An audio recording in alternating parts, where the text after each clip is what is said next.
Atención, Guardia Nacional. El general Anastasio Somoza ya se retiró del poder. El Estado Mayor de la Guardia Nacional ya se retiró del poder.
Cuando en 1979 la revolución sandinista triunfa en Nicaragua y el odiado dictador Somoza es expulsado del país, la gente comienza a soñar.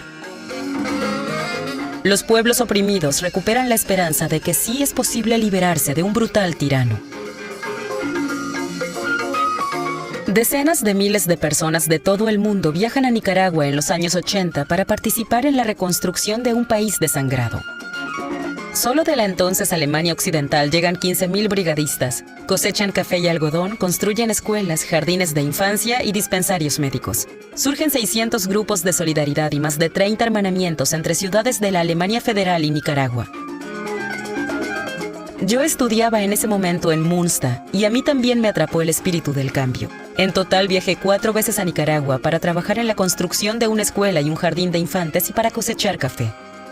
Un halo de fascinación rodeaba a los héroes y heroínas de la liberación como los poetas y escritores Sergio Ramírez, Gioconda Belli, Ernesto Cardenal y Dora María Telles. Daniel Ortega es elegido como el primer presidente de la Nicaragua libre. Los jóvenes revolucionarios lanzan de inmediato una campaña de alfabetización y vacunación. Además, quieren establecer una mayor justicia distributiva. Nacionalizan los bancos, expropian al clan Somoza y entregan la tierra a campesinos. Eso hace que la revolución en los años de la Guerra Fría sea única para nosotros. La pequeña república es el espejo de nuestros sueños. Una Cuba mejor, sin órdenes de arriba y con democracia de base. 45 años después, todo es diferente.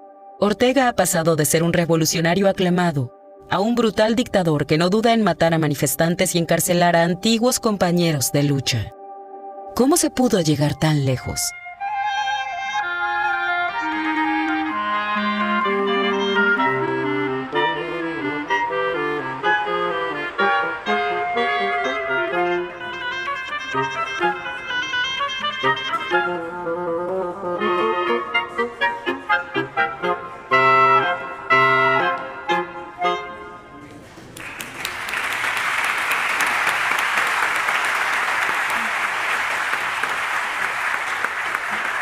Me enorgullece que mi universidad haya decidido otorgarle el doctorado honoris causa a Dora María Telles. Pero el orgullo se mezcla con el dolor y el pesar, porque Dora María no puede estar hoy con nosotros. Lleva en prisión desde hace 17 meses.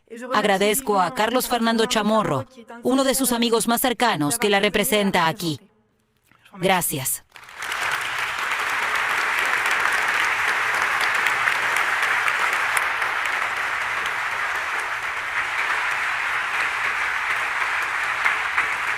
En Managua, a esta hora ya son más de las 10 de la mañana y el sol brilla con mucha intensidad. Pero la celda de Dora María Telles, presa política en la cárcel del Chipote, siempre se encuentra en penumbra. No hay suficiente luz, ni siquiera para distinguir la pasta dentrífica en el cepillo de dientes. La excomandante guerrillera, historiadora, intelectual y luchadora social, que hoy está siendo galardonada con este doctorado honoris causa, tampoco puede leer ni escribir en su celda, porque ese derecho humano elemental le ha sido prohibido por la dictadura familiar de Daniel Ortega y Rosario Murillo. Dora María Tellez arriesgó su vida en su juventud luchando con las armas en la mano contra la dictadura de Anastasio Somoza y nuevamente ha arriesgado su vida ahora al hacer una huelga de hambre en la cárcel durante 19 días como una forma extrema de protesta contra la tiranía Ortega Murillo. Muchas gracias.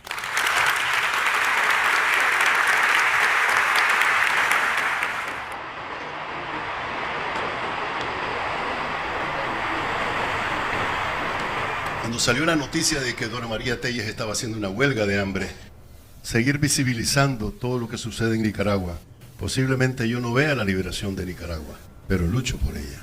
Inspirada en la sonrisa, Dora María Tellez.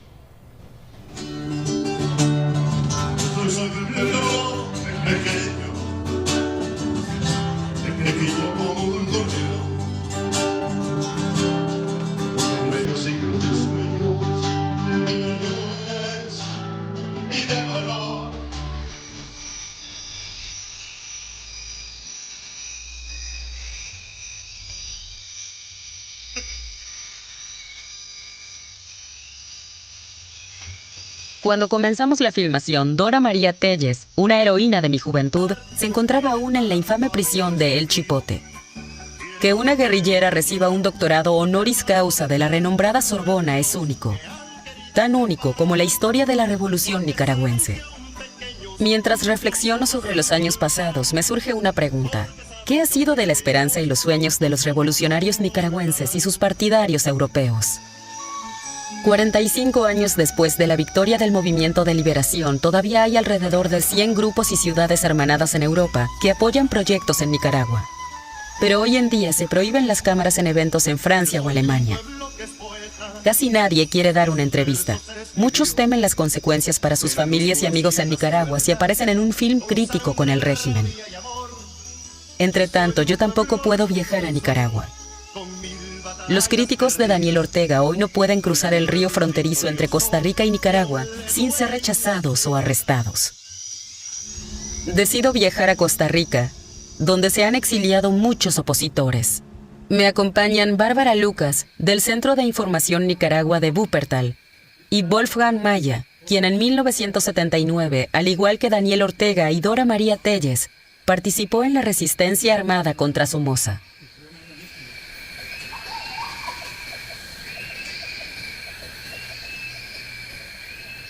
Allá, a 200 metros, está Nicaragua. Todo esto era selva. Y ahora la selva está solo al otro lado, en Nicaragua.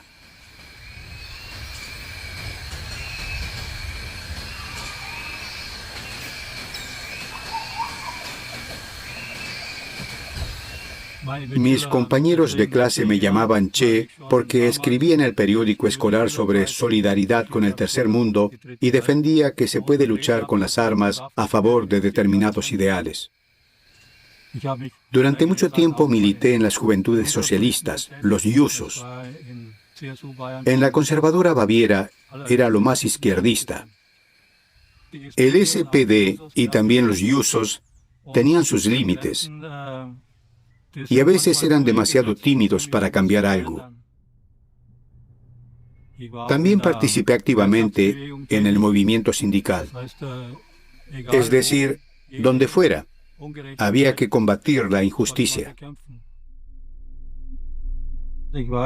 Estuve 2 años en el ejército, en una unidad muy buena. Pero todo eso me parecía demasiado poco y que estaba perdiendo el tiempo. Pero en retrospectiva fue muy útil. Y ese también fue uno de los factores donde dije, puedo aplicarlo en Nicaragua. El equipo era muy escaso al principio. Después de unos días recibimos un arma más o menos decente, y eso fue todo. Cada uno recibía provisiones para 14 días, teóricamente. Y después tenías que procurarte tu comida por tu cuenta. El comandante de entonces nos dijo cuando nos despidió, ahora son ustedes la fuerza guerrillera mayor y mejor equipada de toda América Latina.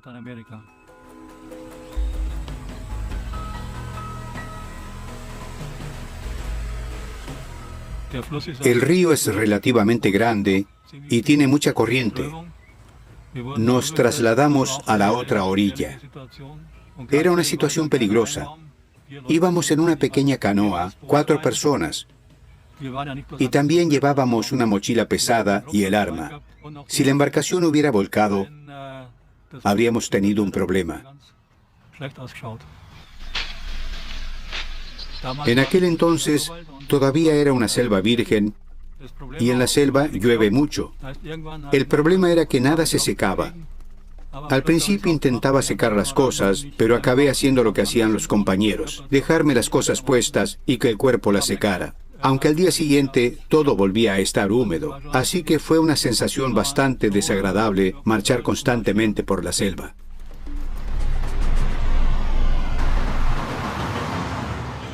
A finales de los años 70, en el movimiento de solidaridad circula la película Nicaragua, Patria Libre o Morir.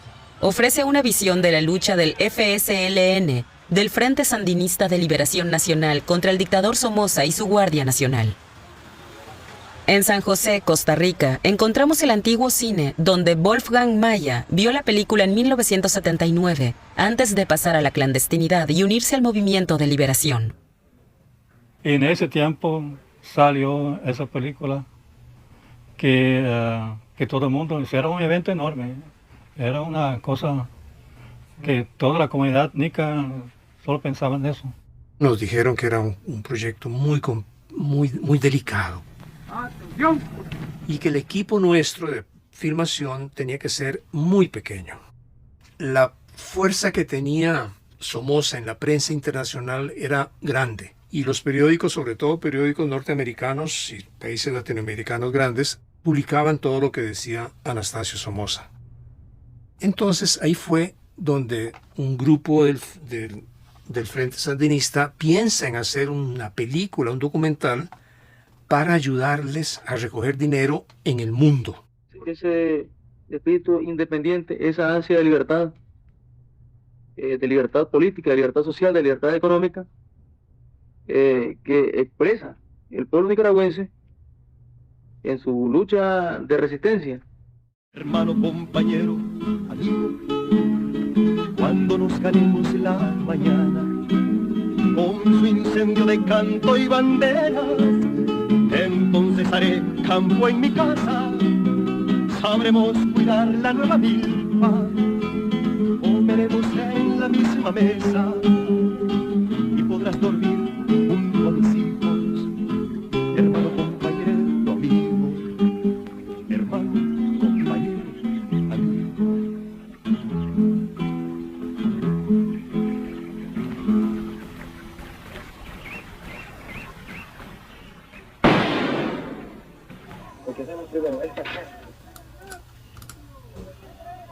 Sí, una mezcla muy extraña, muy curiosa, entre alegría, como vemos en algunas escenas, en muchachos jugando fútbol o béisbol, y a la vez la muerte a 200 metros de distancia en cualquier momento.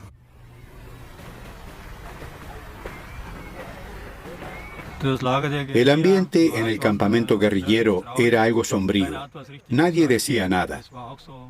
Bueno, era lo normal en organizaciones clandestinas. No se revela nada. Y de un momento a otro se decía, vayan y realicen una acción.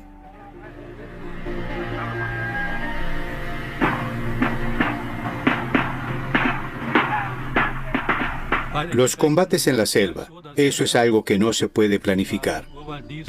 De repente te tropiezas con el enemigo y no sabes. ¿Qué pasa? ¿Dónde estamos? ¿Dónde están ellos? ¿Cuán fuerte es el enemigo? Así que no es como si pudieras salir corriendo. ¿A dónde voy? Solo. Te encuentras con el enemigo y...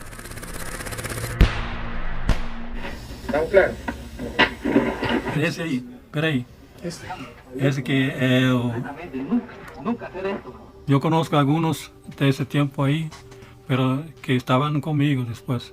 Sí, ahí la mayoría se murió. Sí. Dolía mucho. Más a nosotros como extraños que a ellos mismos, porque sabían que estaban en ese reto de vivir o morir.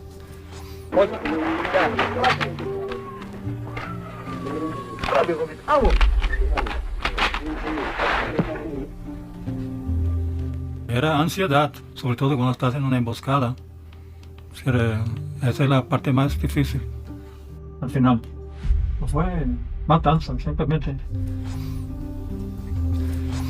En todos estos procesos de la revolución sandinista, y buenos o malos, todos eran parte del mismo juego de vida o muerte instantánea. Igualmente, muchos de tus compañeros habrán tenido la poca fortuna de haber caído en batalla. Al principio no fue tan malo y también hubo, digamos, un efecto de acostumbramiento.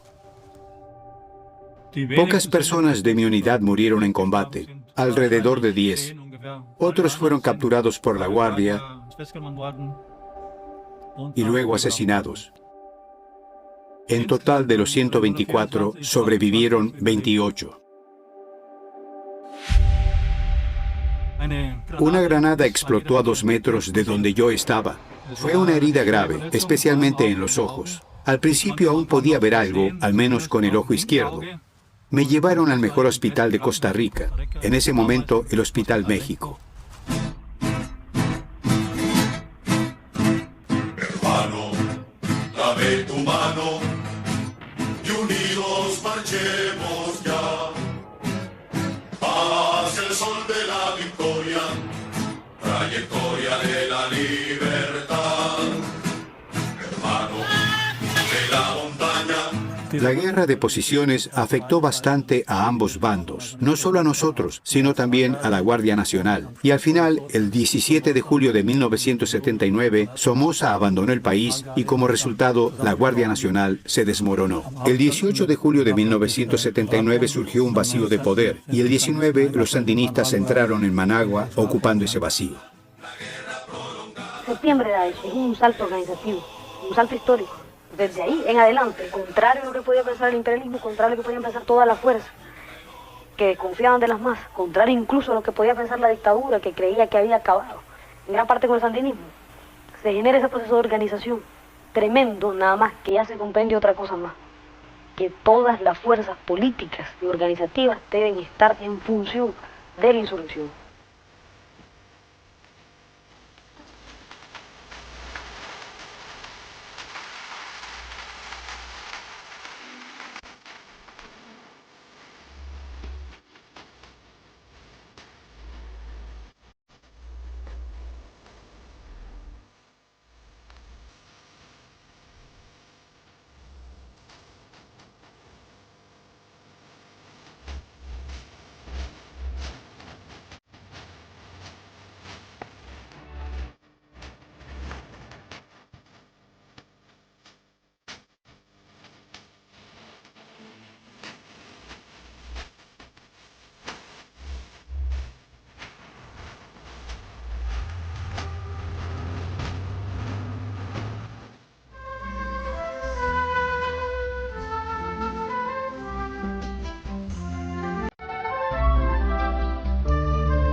Anda.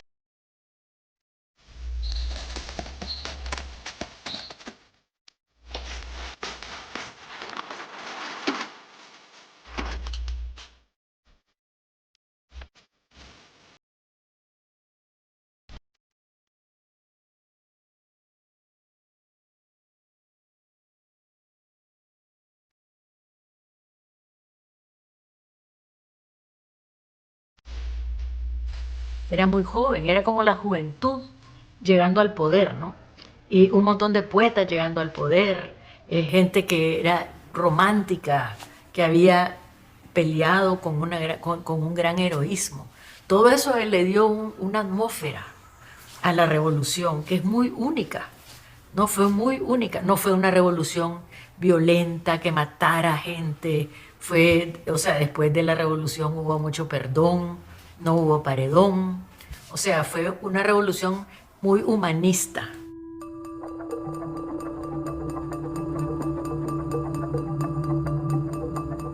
En 1981, el republicano Ronald Reagan se convierte en presidente de Estados Unidos. Eso conduce a un cambio fundamental en la política hacia Nicaragua.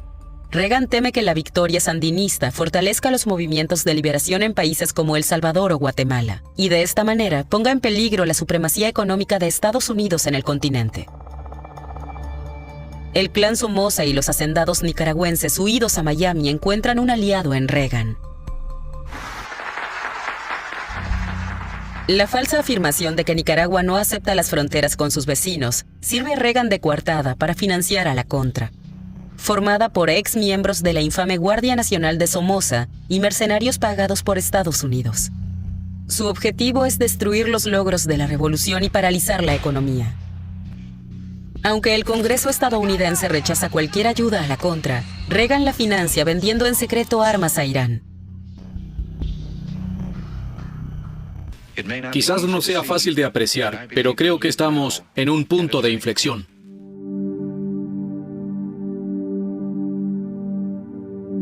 Además de la guerra de los Contras, Reagan impone un bloqueo económico a Nicaragua, un enorme desafío para los sandinistas.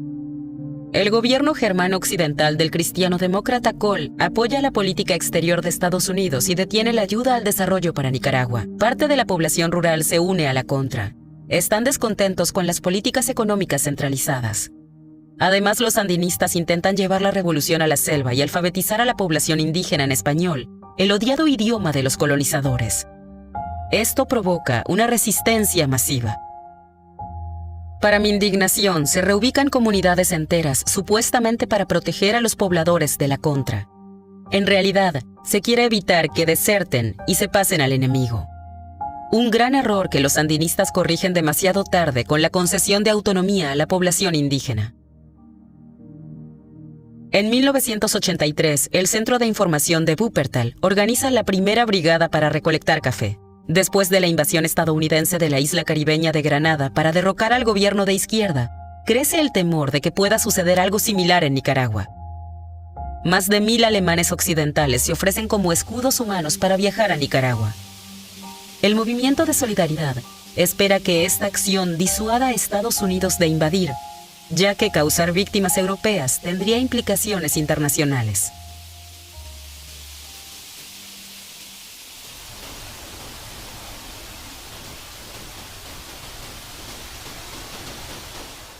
Yo estudiaba magisterio.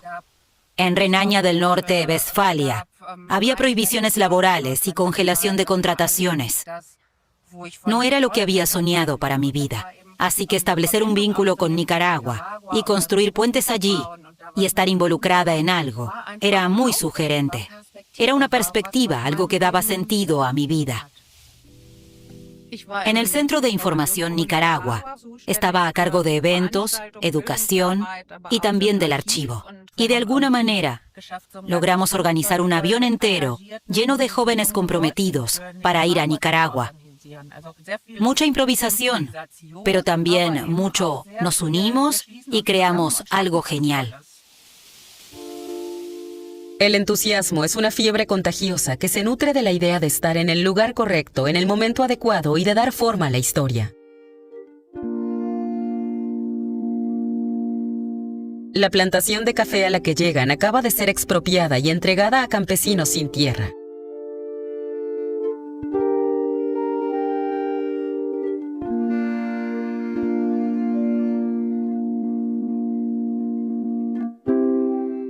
A principios de los años 80, los sandinistas encargan a Wolfgang Maya una tarea especial: reabrir la embajada nicaragüense en Bonn. En el Ministerio Alemán de Exteriores, el nuevo agregado económico de Nicaragua es recibido con una cortés cautela. Sin embargo, los medios de comunicación alemanes están muy interesados en el diplomático con acento bávaro. Pero no se queda mucho tiempo en Alemania. Después de 2 años, regresa a Nicaragua para apoyar a las brigadas en proyectos agrícolas de las remotas provincias de San Miguelito y San Carlos. La primera fue una brigada sindical que organicé con la Federación Alemana de Sindicatos. Después hubo muchas más y de todo tipo de organizaciones, juveniles, etc. No solo de sindicatos. El proyecto más grande que hicimos fue la construcción de un aserradero. Al principio uno pequeño, luego un segundo y un tercero junto con Médico International, y luego un cuarto en Boca de Sábalos, con ayuda de Austria y también gente de Austria. Eso fue por mucho lo más grande. El segundo proyecto más grande que hicimos fue una fábrica de ladrillos en San Carlos, y luego otras más pequeñas, y una de bloques de hormigón en San Miguelito. Pero también muchas otras cosas. Por ejemplo, se construyeron canchas deportivas, gimnasios y cosas así. Era simplemente un espíritu de cambio, donde nos fortalecíamos mutuamente y eran posibles muchas cosas. Yo tenía la sensación de que íbamos a cambiar el mundo. Yo me encuentro brigadistas que fueron y les cambió la vida. Fue una época, tal vez la época más linda de sus vidas, donde vivieron lo que es el idealismo más puro, ¿no? A mí me cambió la vida. O sea, yo no sería quien soy si no hubiera vivido la revolución. Como ministra de Salud, Dora María Tellez logra reducir la mortalidad infantil a niveles europeos. Ella y los demás comandantes del gobierno revolucionario viajan por todo el país para enfrentar las preguntas de la población. En los eventos semanales de cara al pueblo, informan que la tasa de analfabetismo ha disminuido del 60 al 10% y que la entrega de tierras a los campesinos avanza. Los pobladores se quejan de problemas de abastecimiento. Como respuesta, los sandinistas introducen cupones. Nadie debería pasar hambre. Sin embargo, persisten los problemas de transporte y los altos precios de la gasolina. También se mantiene el servicio militar obligatorio, mientras aumenta el número de víctimas de la guerra. En abril de 1983, estaba en Nicaragua. Tuvimos muchas reuniones de alto nivel, incluida una con Ortega. Y al final de ese viaje, fue asesinado el primer alemán por la Contra, Tonio Flaum, un médico de Friburgo.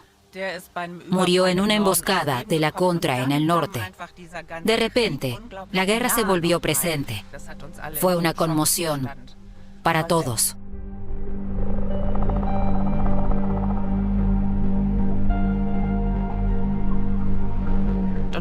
Luego, en Pentecostés de 1986, la Contra secuestró a una brigada alemana en el sur. Inmediatamente establecimos una especie de equipo de emergencia en el centro de información en Nicaragua para lograr que fueran liberados. Fueron 3 semanas muy difíciles. Teníamos mucho miedo, ya que no estaba claro en absoluto si serían liberados. Fueron semanas muy difíciles, porque sabíamos que las órdenes para liberarlos debían llegar de Estados Unidos. Y el gobierno federal alemán, aunque tenía la tarea de ocuparse de los ciudadanos alemanes, era aliado de Estados Unidos. Así que nuestro papel era sobre todo presionar al gobierno de Alemania Occidental. En un momento, los alemanes que apoyaban a las brigadas ocuparon su embajada en Managua. Algunos nos acusaban de que éramos participantes en la guerra, que nos arriesgábamos innecesariamente, pero que, llegado el momento, confiábamos en que el gobierno nos sacara de allí. Por otra parte, las brigadas contaban con apoyo muy amplio. Personalmente, me pareció muy duro cómo nos atacaron y que atacaran nuestro idealismo, que obviamente teníamos, porque éramos idealistas. Pensábamos que podíamos cambiar cosas, pero ese idealismo fue despreciado como ingenuidad y nos venían a decir que esa energía de jóvenes idealistas era algo ilusorio y que solo nos poníamos en peligro. Eso me pareció muy duro. Muchos de los jóvenes que van a Nicaragua, a zonas de crisis, son idealistas instrumentalizados, a menos que sean cuadros ideológicos de la izquierda internacional. El Ministerio de Exteriores y el Ministerio de Desarrollo advierten repetidamente sobre esas peligrosas misiones. Sin embargo, siempre hay gente que se deja usar como peones en la guerra civil. Después de la liberación de los alemanes secuestrados, el lema del movimiento de solidaridad es ahora más que nunca. A pesar de las advertencias del gobierno alemán, una brigada de Münster se dirige a Coyapa. Allí queremos apoyar la finalización de una escuela. El secuestro me inquietó, como a todos nosotros, creo. Pero a pesar de todo, no estoy dispuesta a ceder ante esa presión ejercida por la Contra y no ir. Sí, mis padres también reaccionaron con bastante miedo e intentaron disuadirme. No quieren que me pase nada. Hemos hablado mucho sobre ello, pero las posturas no han cambiado. No ha cambiado mi decisión de ir allí. En cuanto al área a la que irá la gente de Munsta, es Acoyapa. Nosotros fuimos secuestrados en esta zona. Acoyapa está a unos 50 kilómetros. Apenas llegamos a Nicaragua, 5 personas fueron asesinadas a plena luz del día por la Contra, incluidos 3 europeos: el suizo Ivan Libras, el francés Joël Fiet y el alemán Bernhard Koberstein. Cayeron en una emboscada y fueron ejecutados. La noticia se extendió durante la noche como un reguero de pólvora. Como nuestra brigada todavía estaba en Managua, participamos en una manifestación espontánea frente a la embajada. Exigimos el fin inmediato de la guerra y un claro distanciamiento del gobierno alemán de los mercenarios financiados y entrenados por la CIA.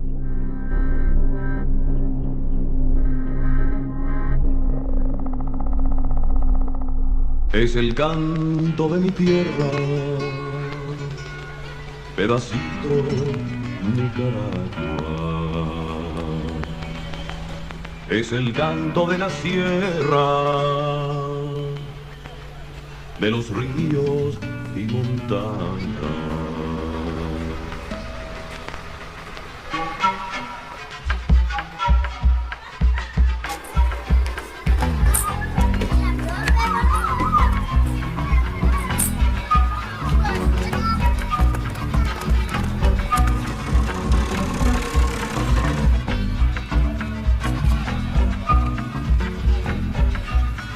Ahora que es de día, la libertad impera, vivamos bien unidos en solo una bandera. Ahí viene el sol brillando y con el nuevo amanecer guía nuestro camino para siempre vencer. La salida, hoy soy pasado, lo voy a decir. Yo salgo.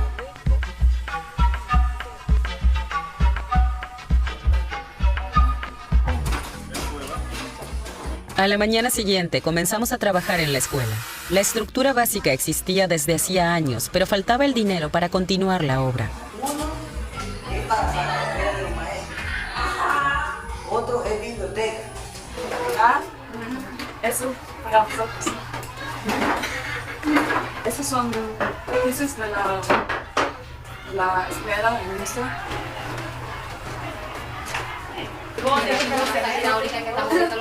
Pero busqué aquí en la biblioteca. No le preguntaba a Mari. Se necesita valor aquí. Constantemente falta material y es difícil conseguirlo. Por ejemplo, una vez cavamos una zanja, un canal de desagüe de unos 100 metros de largo. Trabajamos 40 personas durante una semana para cavar ese canal de desagüe solo con las manos desnudas. Eso, por supuesto, sería inimaginable en Alemania.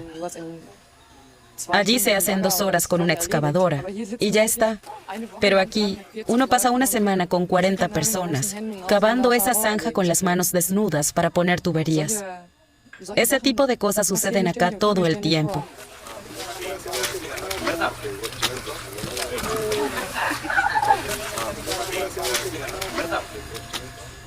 Puedo decir que todo el tiempo que estuve aquí me divertí mucho.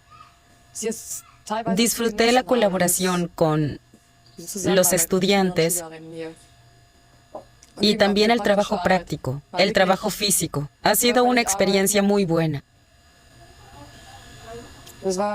Aprovecharía inmediatamente la próxima oportunidad que se presente para volver aquí.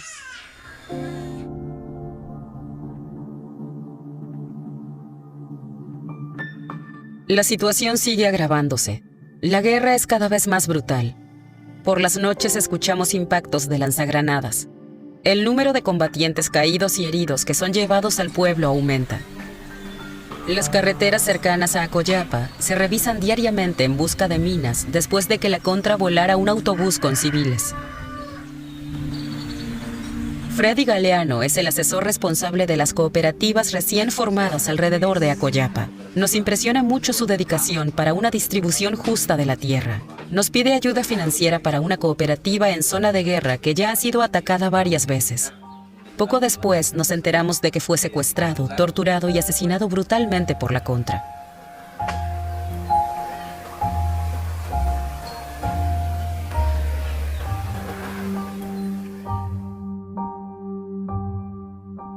Cuando regreso a Alemania, después de 3 meses, tengo dificultades para readaptarme.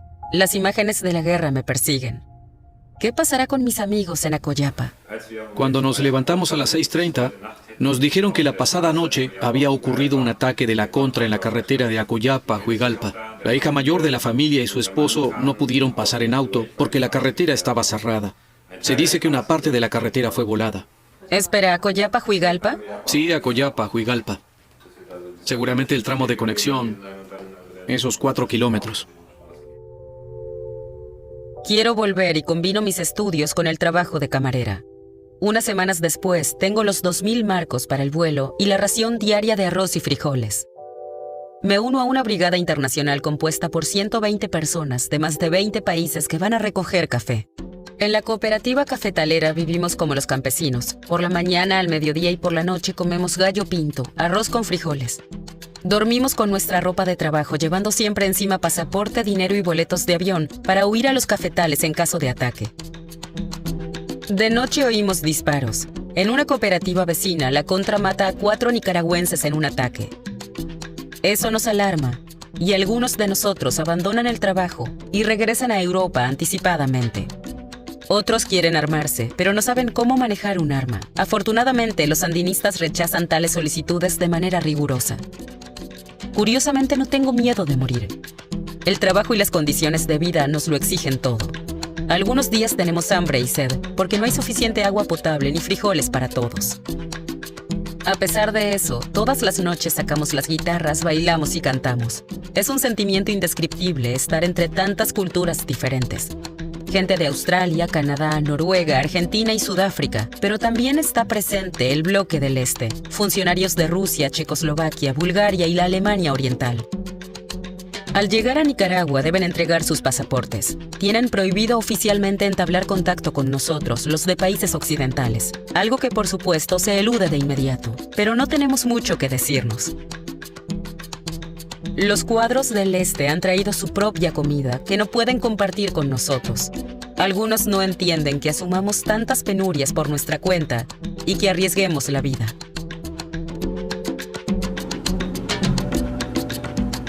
De regreso a Alemania, las picaduras de pulgas y la sarna tardan en desaparecer. También contraje hepatitis. Por un lado estoy feliz de que me traten en un hospital alemán, lejos de cucarachas, ratones y ratas, pero por otro lado, anhelo volver a Nicaragua.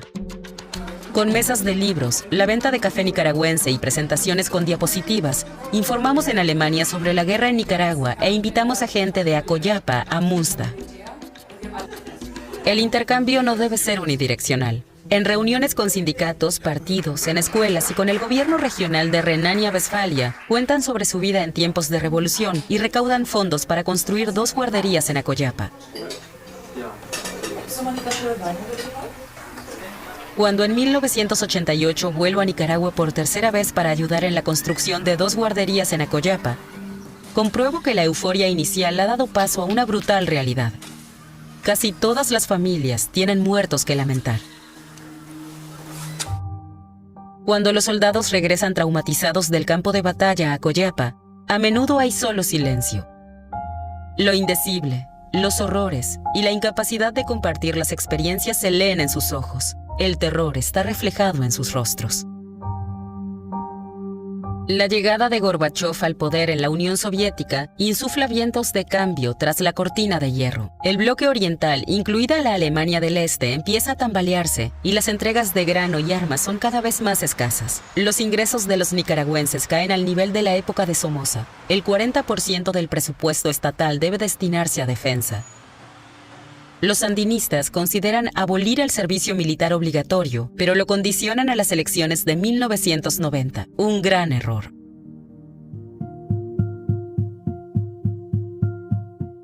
Y luego el shock, lo que nadie esperaba. En las elecciones de 1990, 11 años después del triunfo sandinista, la población, agotada por la guerra y la economía de escasez, vota contra unos revolucionarios seguros de su victoria. No podemos creerlo. La UNO, una coalición apoyada por Estados Unidos, de 13 partidos desde la extrema izquierda hasta la extrema derecha, gana las elecciones. Violeta Chamorro se convierte en presidenta. A la presidenta electa, señora Violeta Barrios de Chamorro. Hemos logrado la primera elección democrática en la historia de este país. Confieso que me siento muy emocionada en este momento tan importante para Nicaragua.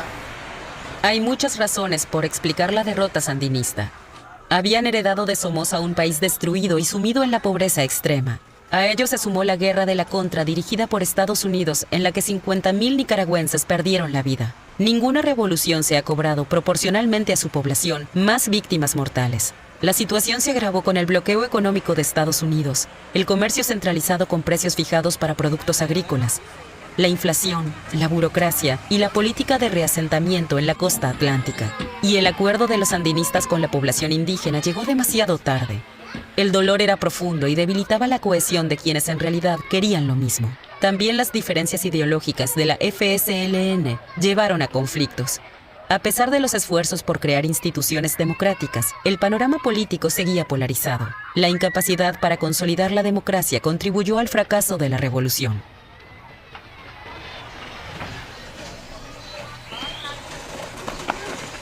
Poco antes del traspaso del poder, algunos funcionarios sandinistas en la órbita de Ortega logran una riqueza increíble de la noche a la mañana. Se apropian sin escrúpulos de acciones, propiedades e inmuebles. Supuestamente quieren proteger las tierras de una devolución, pero en realidad llenan sus propios bolsillos. La mayoría de los comandantes cercanos a Dora María Tellez condenan esa actitud. El enriquecimiento descarado es el preludio de la división del FSLN. Nosotros sufrimos mucho esa desilusión porque nosotros, después de que se pierde la revolución en el 90, queríamos democratizar el frente, sacarlo de ese esquema militar que hubo por la necesidad de la guerra primero y por la necesidad de la intervención norteamericana después. Pero no pudimos sacarlo de ese esquema militar porque a Daniel Ortega le convenía tener ese esquema militar para reclamar su autoridad y quedarse con el Frente Sandinista. Los programas sociales dan paso de inmediato a privatizaciones. El nuevo gobierno de Violeta Chamorro condona incluso a Estados Unidos los $17.000 millones de indemnización que el Tribunal Internacional de Justicia había ordenado pagar por las atrocidades de la Contra. La Contra se desmoviliza, la pobreza se dispara. Los terratenientes expropiados que se habían refugiado en Miami regresan a Nicaragua. Muchos recuperan sus plantaciones de café y algodón o son indemnizados. Pocas cooperativas sobreviven. Muchos pequeños campesinos deben vender sus tierras por poco dinero. El impulso revolucionario se esfuma y muchos activistas abandonan desencantados el país. Entre ellos, Wolfgang Maya. No quiere trabajar para un gobierno de derecha cuyo principal interés es crear mejores condiciones para el regreso de los exiliados ricos y los somocistas. Miro con melancolía hacia atrás a lo que fue destruido por el cambio. Diría que de los 3 periodos que viví allí, antes y después de la victoria, el tiempo entre 1983 y 1988 fue definitivamente el periodo que me dio más satisfacción. Es decir, el tiempo que estuve en Río San Juan, en el gobierno regional, primero elaborando proyectos y luego implementándolos junto con la gente de allí, pero también involucrando a personas de fuera, sobre todo brigadistas, personas de Francia, Italia, Austria y Alemania, personas con las que todavía tengo contacto. Fue una buena época y también gratificante por el trabajo que hicimos. Lo que fue muy malo después, con el cambio de 1990, es que muchas de las actividades que habíamos realizado, especialmente en el ámbito económico, fueron completamente destruidas. Yo también estoy profundamente decepcionada y quiero abandonarlo todo. El sueño de una sociedad más justa se ha desvanecido. A diferencia de los nicaragüenses, en cuya patria proyectamos nuestra utopía, nosotros podemos empacar nuestras mochilas y dedicarnos a nuevos proyectos. Pero queda la pregunta de si no abandonamos nuestra solidaridad justo en el momento en que nuestros socios más la necesitan para salvar algo de los logros de la era sandinista. Pocos grupos de solidaridad de Europa permanecen con sus proyectos en Nicaragua. Muchos se disuelven. Cuando regreso a Nicaragua en 1992, los grupos feministas alertan de que la guerra no terminó en la puerta de casa. Los traumas no resueltos de los soldados se traducen cada vez más en violencia doméstica. La periodista Sofía Montenegro ya participó en la lucha de liberación contra Somoza. En una entrevista me explica cómo se desarrolló históricamente el machismo en Nicaragua. Han sido la base, la única riqueza que tiene este país es su tierra. Y la única base para unas relaciones igualitarias entre los sexos sería que las mujeres tuvieran sus propias tierras, de ellas, heredadas por ellas a sus hijas. Esto no se hizo durante la Revolución Sandinista y es realmente una lástima, porque de todas las tierras que se entregaron durante la reforma agraria, solo el 16% fue entregado de títulos. De las miles de manzanas de tierra que entregó la revolución al campesinado, solo el 16% le tocó a las mujeres. Y en este gobierno, en los 2 últimos años, solo el 6%. Nosotros somos poblaciones nacidas de una violación. La violación de los europeos encima de las mujeres indígenas. Y esto tiene un impacto cultural y psicológico en la formación de la población. Tú debes recordar que aquí la mayoría de los indios fueron aniquilados y la forma de reproducción de la población fue básicamente no a través de la inmigración, sino por violaciones masivas de mujeres indígenas. Nosotros, por ejemplo, en el caso de Nicaragua, somos una población que mayoritariamente, biológicamente, somos mestizos en la mente de la población, donde el hombre busca asimilarse al padre. Y el gran padre de todas estas naciones ha sido un macho conquistador. Sofía Montenegro jugó un papel importante no solo a nivel organizativo, sino también haciendo públicas las historias de las mujeres.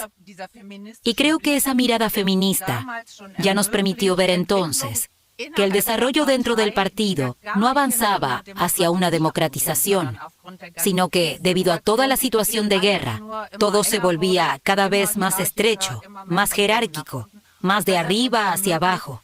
Y eso nos permitió ver el peligro que eso entrañaba.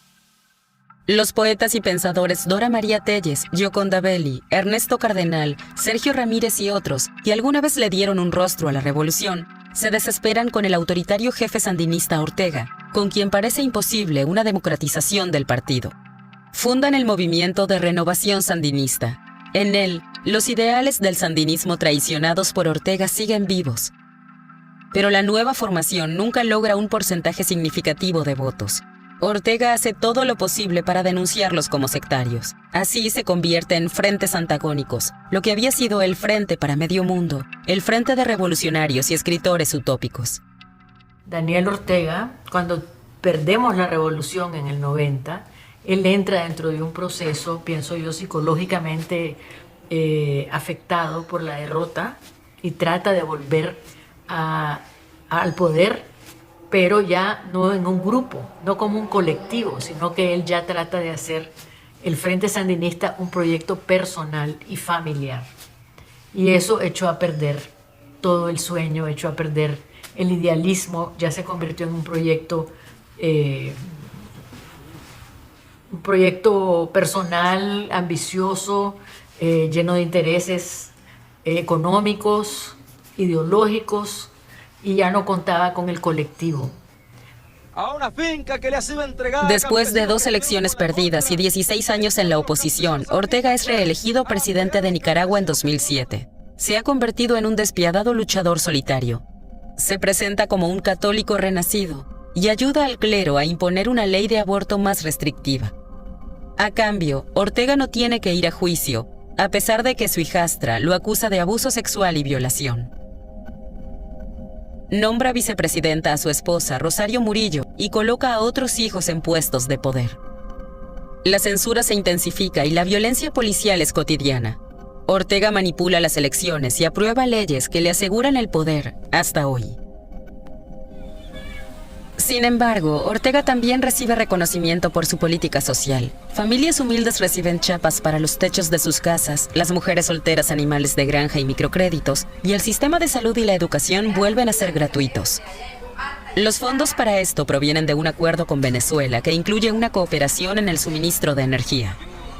De 2010 a 2014 fluyen anualmente alrededor de $500 millones de Venezuela a Nicaragua, lo que nutre el crecimiento económico. Al mismo tiempo, Ortega se vuelve cada vez más radical contra antiguos compañeros. Emite una orden de arresto contra su ex ministro de Cultura, el poeta y sacerdote Ernesto Cardenal. Solo su edad lo salva de la cárcel. Muchas entrevistas que grabé en Nicaragua en épocas anteriores ya no pueden ser utilizadas para este documental o deben ser cortadas, ya que la situación política se agrava durante la producción del film. Los entrevistados temen ser encarcelados por expresar críticas al régimen. Quienes aún se atreven a aparecer ante la cámara viven exiliados en Costa Rica. Nos encontramos con Sofía Montenegro en un parque público. Tanto tiempo. No quiere que nadie sepa dónde vive, por miedo a los sicarios. Antes de que Daniel Ortega llegara al poder, nosotros sacamos un manifiesto del 8 de marzo. Sí, antes de las elecciones, que decía, si Daniel Ortega llega al poder, va a ser una dictadura. Eso no lo duden nadie. Nosotras no le damos ningún voto de confianza a Daniel Ortega. Ojalá nos hubiéramos equivocado, pero no nos equivocamos. Porque salió peor de lo que cualquiera hubiera esperado, ¿verdad? Porque la dictadura sobrepasó todo. Entonces, ni en los más locos delirios que pudiéramos haber, políticos que podíamos haber tenido, no podíamos haber imaginado toda esa mierda. Pero sí sabíamos de que no tratamos de persuadir, hicimos campaña para que la gente votara por último por los liberales, ¿verdad? No, peor. Y al final no es que ganó, se robó las elecciones desde entonces. Y de ahí no ha parado. Había un proceso más que todo de purgas que de democratización, ¿verdad? Todo el que criticaba, hablaba o reclamaba espacio, pues le cortaban la cabeza, ¿no? Entonces, no solo jodió su país, sino que jodió el nuestro.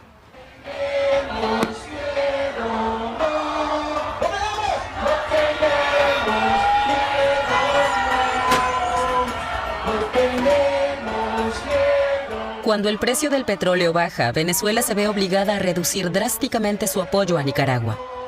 Ortega se ve obligado a recortar programas sociales.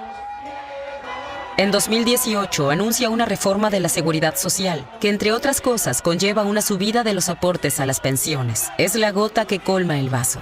Se producen protestas masivas apoyadas por escolares y estudiantes, la iglesia, sindicatos y la Federación de Agricultores.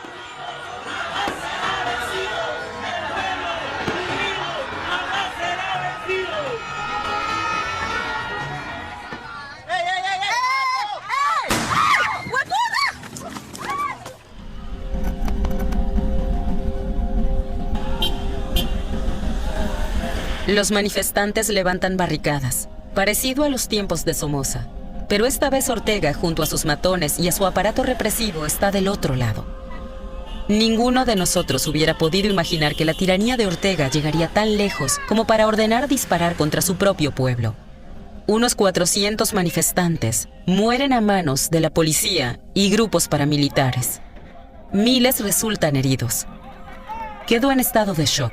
En Nicaragua ya nadie habla de esperanza. Del joven revolucionario Ortega solo queda un hombre insaciable de poder.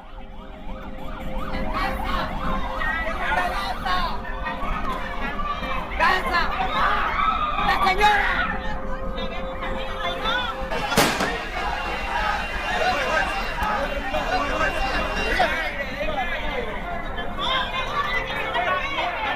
cuando empezó a golpearnos, a tirarnos gas lacrimógeno, a dispararnos afuera de las universidades.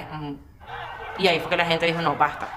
O sea, realmente Nicaragua era un gigante dormido en ese momento y despertamos. Y hasta el día de hoy no hemos parado de resistir. Yo iba con 5 amigos artistas a esa protesta, pues, que terminó de esa manera. Y de 5 artistas, 3 terminaron baleados con armas de fuego. Uno, por ejemplo, con un charnel de escopeta, le entró por la pelvis. Otro con un balazo de pistola en la rodilla. Otro que fue prácticamente el que se llevó la peor parte. Él recibió una bala en el estómago, una bala de fusilaca.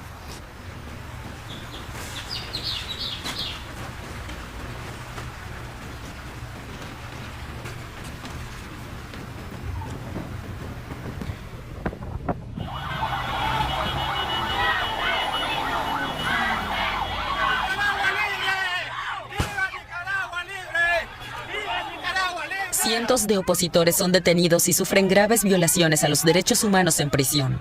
Decenas de miles abandonan el país. Predomina el puro miedo. Desde Alemania miro atónita a Nicaragua. Recibo comentarios de mis amigos y amigas de allá. Hay quien defiende las brutales acciones de Ortega. Creen en su propaganda, que las protestas son orquestadas por Estados Unidos. Otros son arrestados o huyen al extranjero. Barricada, atrincherados de la guerra, se oye el llanto de una niña y la ropa una bandera, madre patria, madre guerrillera. En esta barricada ahora izamos la esperanza, los ojitos de una niña nos alumbran al mañana. Libertad, cuando crezcas, libertad. Sonrisa, libertad, todos los muertos que no pudieron matar.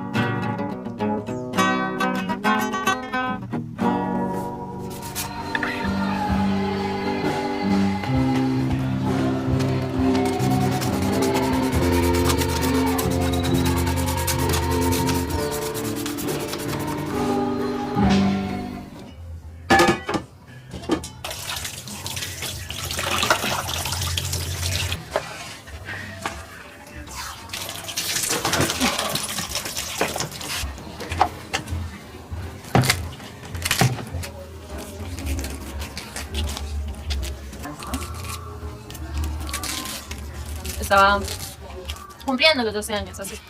Hicimos unas elecciones que eran más como para enfatizar a los jóvenes cómo se votaba, lo válido que era el voto en ese momento, por lo cual gané la presidencia del cole a ir a la marcha a favor del gobierno, por la cual obviamente me negué porque sabía el contexto de lo que estaba ocurriendo y no iba a ser partícipe de algo que estaba mal, con las cuales pues llegó un momento a otro en el que una camioneta se paró frente a nosotros y nos secuestró a las 4.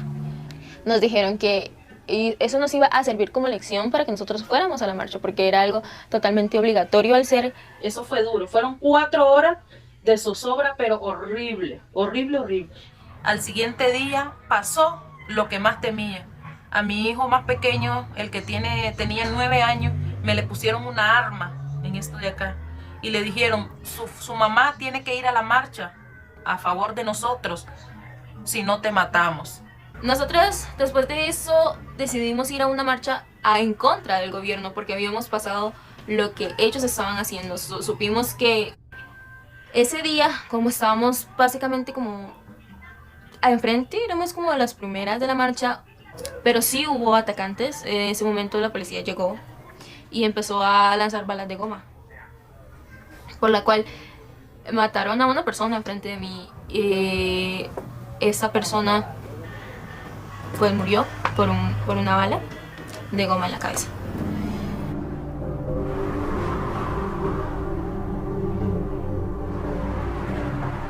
Muy traumático ver a una persona morir abrazada a ti, básicamente como para que la bala no me diese a mí, porque siento que si acaso esa persona no hubiese estado enfrente, Y es algo que obviamente voy a agradecer toda la vida. No sé quién es esa persona, nunca supe quién era, porque el shock del momento, yo solamente quería salir corriendo de ahí. En ese momento yo dije, no, yo me voy de aquí, porque primero la vida de mi hijo y después el resto. Yo no conocía Costa Rica porque nunca había venido, pero yo dije, Costa Rica es más cerca. Me vine, agarré mis hijos, pasé por la frontera de noche, casi tardecita, caminé como 5 horas. Me acuerdo que había palos de naranja y comimos naranja en todo el camino.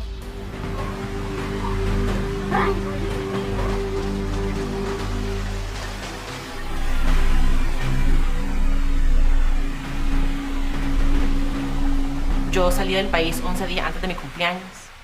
Y cuando me miré en esa situación en la que no estaba con mi familia, no estaba con mi abuela, no estaba con mis hermanos, sino que estaba metida en un cuarto que era una bodega en realidad, con un colchón en el piso, completamente sola, yo ese día lo pasé llorando y llorando.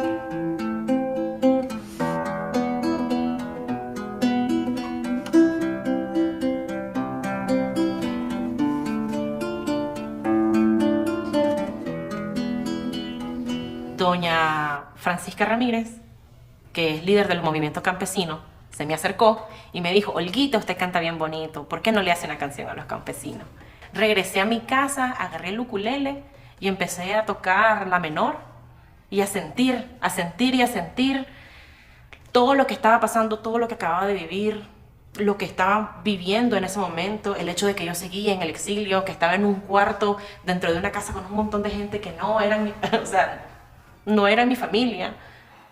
Y empecé a dejar que todos esos sentimientos y todos esos pensamientos me pasaran por el cuerpo. Y empecé a cantar. Entre lágrimas, entre un montón de llanto, empecé a cantar. Y ahí salió la primera parte de Grito Tabal. Llora, mi pueblo llora, por tanta sangre que se derrama en represión.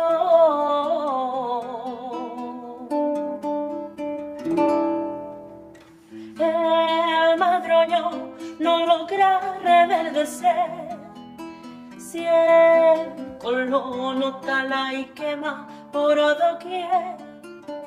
Y en la ciudad niños sueñan con el regresar de padres y hermanos que desde una celda exigen justicia y libertad.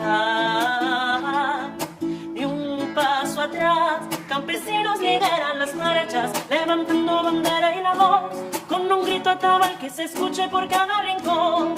De norte a sur, dignidad se levanta en los tranques, Monimbo me prende el corazón, y en las costas caribes llega el tiempo de su redención. Oh, la, la, ira, ira, ira, ira. Canta, mi pueblo canta, lucha y levanta nuestra bandera contra el opresor.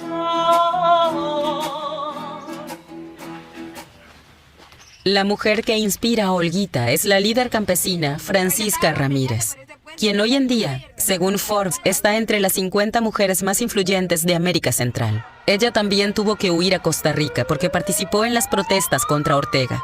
En la frontera con Nicaragua ha fundado una cooperativa para campesinos y desde allí continúa su lucha contra Ortega. Cuando filmamos con Francisca, descubrimos que ella conoció a Wolfgang Maya en los años 80, cuando él trabajaba con un equipo de construcción sandinista cerca de su pueblo. Su posterior esposo luchaba entonces en la contra, en protesta contra la política de reubicación sandinista. Wolfgang y él podrían fácilmente haberse enfrentado. Lo que siempre me fascina de la gente en Nicaragua es su valentía para perdonar. Desde que la contra depuso las armas, sandinistas y ex-contras a menudo colaboran en proyectos. Este trabajaba con Orozco, con Chonduarte, con Orozco, con Chonduarte. Sí, es que él era yunta de mi tío Sergio y le queríamos contar que lo mataron. Él le decía a mi mamá. Es el que le conté que mataron, pero cuento. Sí, él lo conocía, él era increíble que nos movieran en el medio. Le tuvimos mucho aprecio, para nosotros una gran alegría, un puente que hicieron ahí. Tenemos gratos recuerdos de la comunidad. Y de Meyer también, sí, mucha gente se acuerda de mí. Yo nací en el 76. Lo único que yo recuerdo es luto, dolor, sufrimiento de la guerra de los 80. Fue muy terrible. El campesinado sufrió mucha persecución por el sandinismo. Yo recuerdo que eso de la reforma agraria me ha dado mucho entusiasmo. Y yo entiendo, o yo conozco también a personas que dicen sí, la situación fue mejor, pero también personas como tú ahora que dicen no, ha sido de otra manera y sufrimos muchísimo y ha sido un tiempo muy, muy doloroso. Y eso hasta ahora no se ha sanado y eso es lo que me cuesta, que me duele.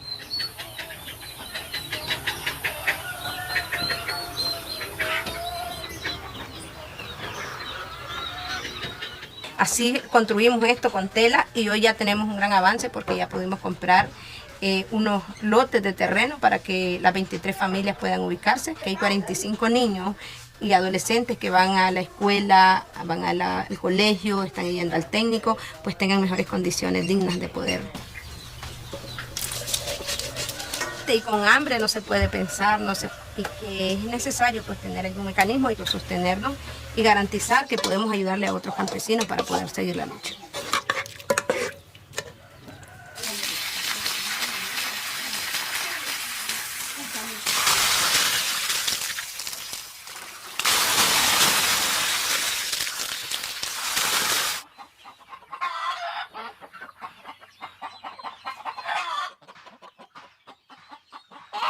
Bueno, yo creo que sostenerlos a 5 años sin hacer un acto de violencia, porque creemos de que el pueblo no quiere más violencia. ¿Cómo nosotros no podemos, en vez ya no tenemos palabras como líder para decirle a un pueblo que salga, que se manifieste, cuando sabemos que no hay compasión? O sea, nadie te respeta que no lleves nada en las manos. Te tiran balazos.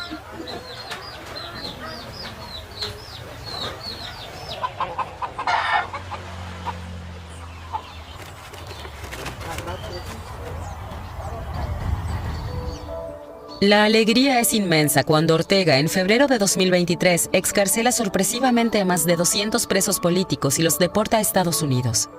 Entre ellos se encuentra la heroína nacional Dora María Tellez.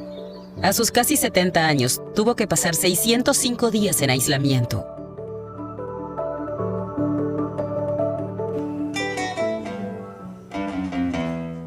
En todo el mundo se conocen las canciones revolucionarias de Carlos y Luis Enrique Mejía Godoy. Después del triunfo, Luis Enrique trabaja con el poeta Ernesto Cardenal en el Ministerio de Cultura.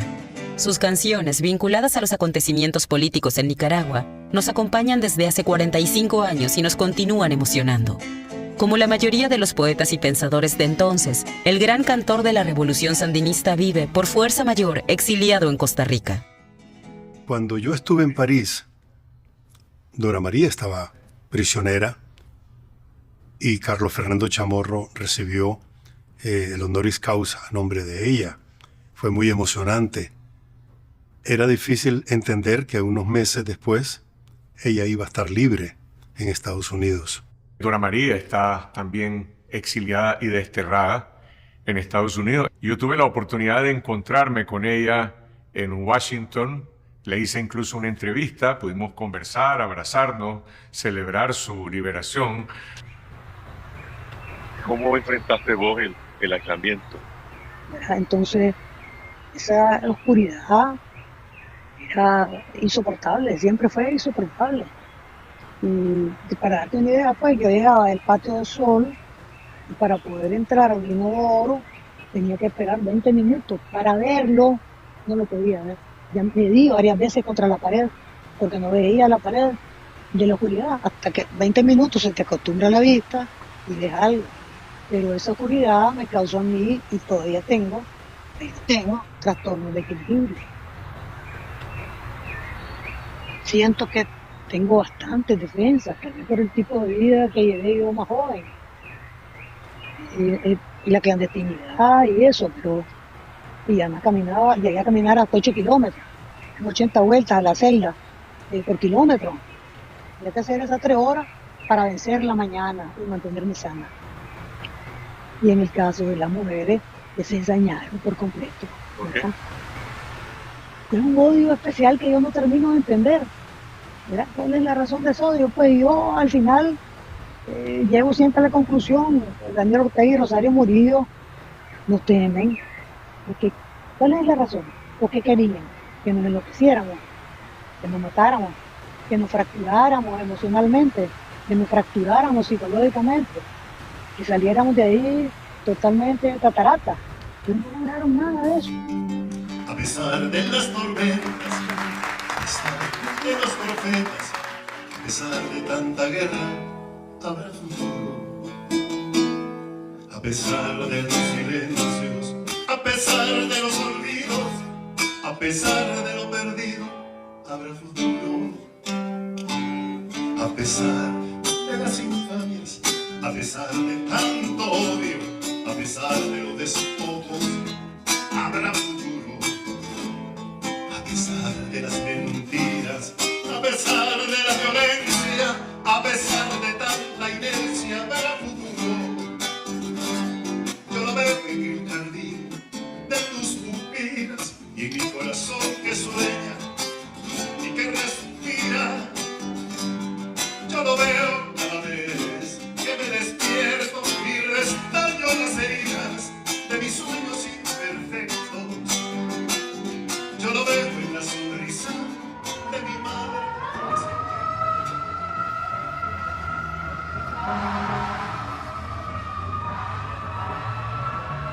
Yo ya tengo 69 años y no me estoy haciendo más joven, ¿verdad?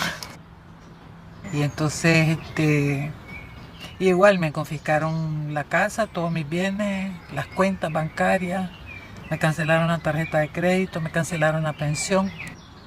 Así que viene manos arriba. Pero esta vez es más fuerte porque es una condición de apatridia, lo que quiere decir que no existo, ¿verdad? Entonces, sí es muy fuerte. Sí ha sido duro, pues. Y no solo perderlo todo, desde mi perrita. Oh, la perrita también, Sí, la sí. chiquitita blanca, Ajá. la he visto en algunas fotos. Que la tuve que dejar a mi sobrino y cruzar a como se pudiera la frontera. Y claro, nos fuimos por el monte, ¿verdad? No fue normal. Porque sabíamos que si nos agarraban, quién sabe que nos iban a desaparecer. Cada año en abril se celebran ceremonias conmemorativas en Costa Rica en honor a los muertos y las protestas de 2018.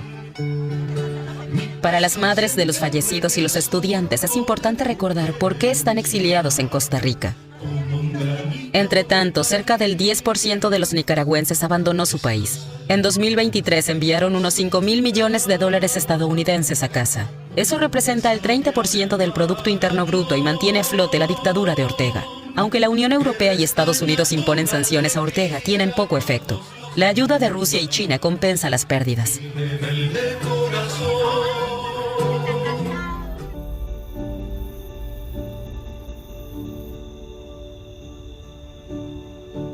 A mí me duele como simpatizante del Frente Sandinista lo que está sucediendo. Es una pesadilla que creo que está viviendo el pueblo de Nicaragua en este momento, o al menos una gran mayoría.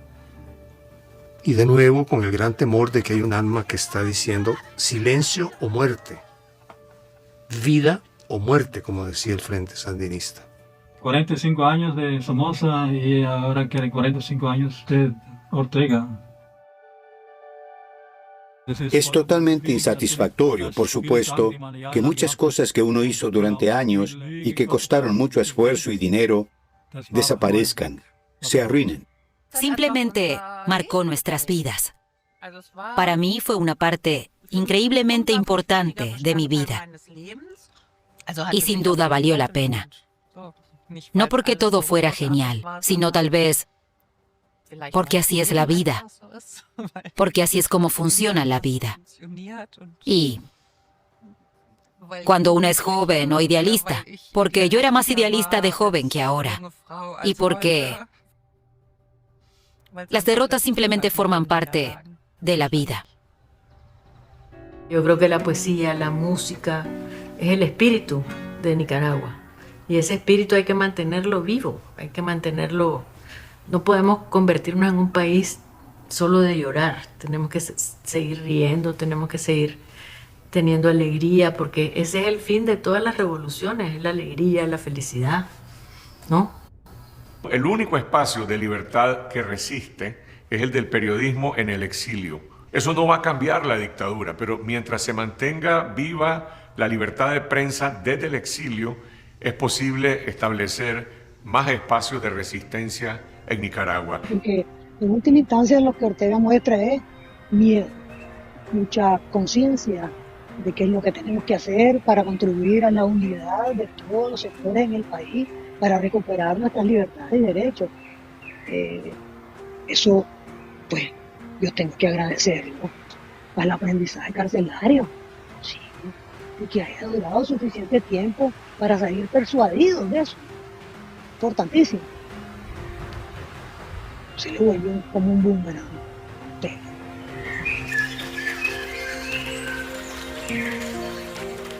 No conozco a casi nadie que lamente haber estado en Nicaragua.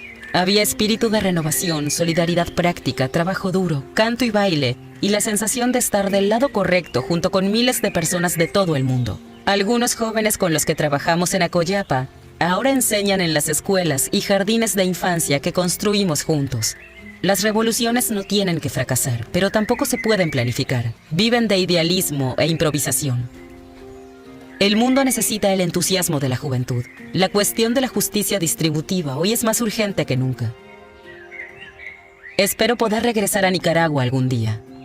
Todavía es mi país favorito. Fue un sueño del que nos despertamos. Lo que ha quedado es el coraje de los y las nicaragüenses.